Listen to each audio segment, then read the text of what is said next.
Infinix Mobile has been a brand that churns out phones with decent specs and decent performances, but for its latest offering in the Zero series, this phone comes with beefier specs that's supposed to perform even better and a design that aims to look more premium. The question now is, does it really deliver as an everyday phone? Hey guys, Kevin here, you're with the Modern Creatures and welcome to another video. This is our review of the Infinix Zero X Pro in 256GB storage.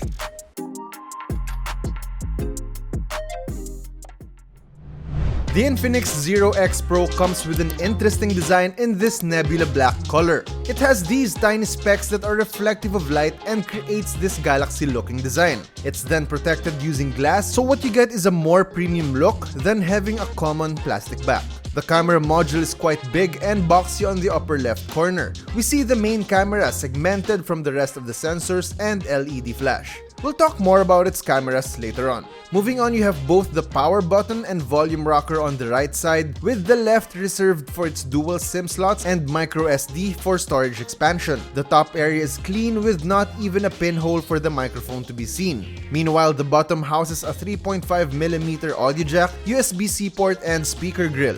Pretty standard stuff. I like that the frame or chassis of the phone itself feels really solid, sturdy, and not cheap at all. The clean silver finish of its sides also elevates the experience in terms of pure design. The device is a bit tall on the hand but still easy to grip, and it has a good heft to it as well. Since it's made mostly of glass, smudges and fingerprints are common, so be ready to wipe it once in a while if you're like me who couldn't stand smudges. No. But it comes with this phone case with a nice design to avoid smudges and add protection. But of course, the nebula-inspired design will be hidden. By the way, there are 3 available colors for the Zero X Pro. There's the Nebula Black, which we have right here, and there's also Starry Silver and Tuscany Brown. Now on to its display. The Zero X Pro comes with a sizable 6.67-inch AMOLED display with a full HD Plus resolution. It also boasts a fluid 120Hz refresh rate, fast 240Hz touch sampling rate, and an in-display fingerprint scanner for security. With that large OLED display, media consumption should easily be one of its major uses, but unfortunately you wouldn't able to maximize its display, for streaming content at least. It doesn't support Widevine L1, so you're limited to 480p resolution for streaming services like Netflix, for example, but at least you can go up to 4K resolution when watching on YouTube. It reproduces good detail with good colors. Scenes do look slightly oversaturated at times, but if you're into that, then it won't bother you at all. Adding to that, whites are sometimes bluish, but overall, it's good enough for casual watching. When it comes to gaming, its 120Hz refresh rate makes for smoother and fluid movements, while its 240Hz touch sampling rate comes in handy when playing fast-paced games like Call of Duty Mobile. Its display is rated to have up to 700 nits of peak brightness, and I find myself always in the brighter end of the slider, especially while outdoors. Overall, content consumption on the Zero X Pro is immersive enough when talking about visuals. On the other hand, its single speaker grill left me wanting more, so plugging in a pair of headphones is a must if you want a more immersive experience. And you can do that wirelessly via Bluetooth or through its 3.5mm audio jack. For cameras, a 3-way of sensors for the rear is at play here. It's headlined by a 108MP main camera with an 8MP ultra-wide and another 8MP periscope or zoom lens. Using its main sensor, it shoots detailed photos with decent dynamic range. Its AI cam feature, which is applied in all 3 cameras and is always on by the way,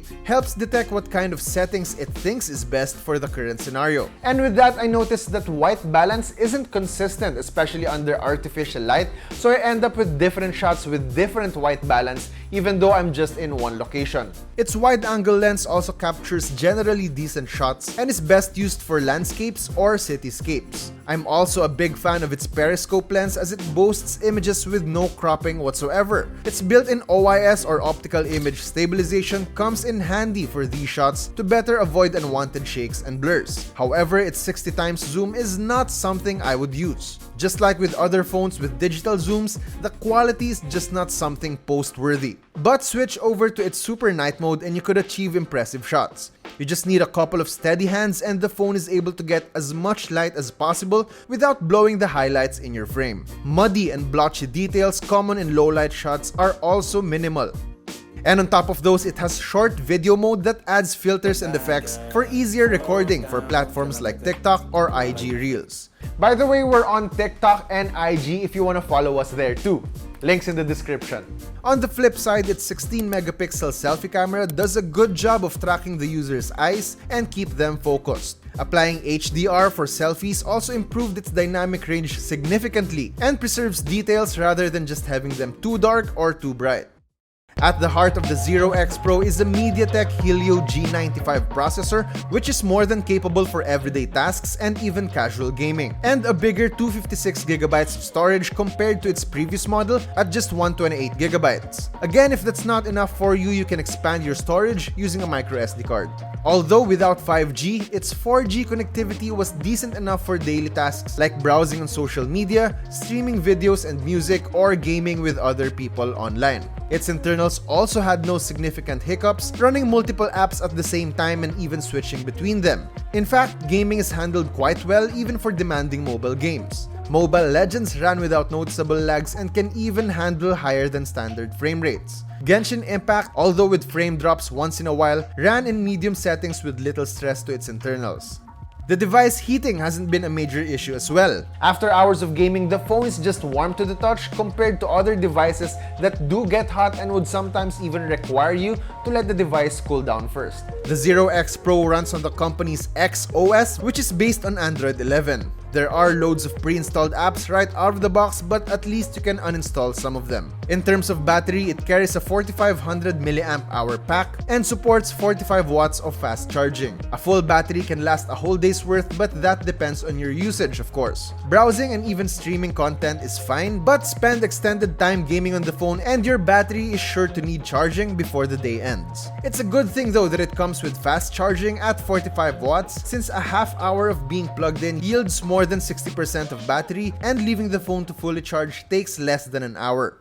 And as always in our reviews, The Modern Creatures aims to find special features in devices that make them worth having. Their creature feature, and for the Infinix Zero X Pro, it would have to be its set of cameras that achieve clean and sharp night shots. With its cameras, the phone has been able to show that you can achieve professional-grade low-light shots without having to go for expensive phones. Plus, with the help of its telephoto lens, you can get unique and different shot sizes. The Infinix Zero X Pro offers a lot of features and specs that would make you think it's a more expensive phone. But with its 15,990 peso price tag, you get real value for money if you're okay to let go of some small details like not being able to stream HD content on Netflix or the presence of only a single speaker. And that was our review on the Infinix Zero X Pro. As always, visit our website and follow us on our social media pages for more news, features, and reviews. Once again, that's it for me. I'm Kevin. Thanks so much for watching, and I'll see you in the next video.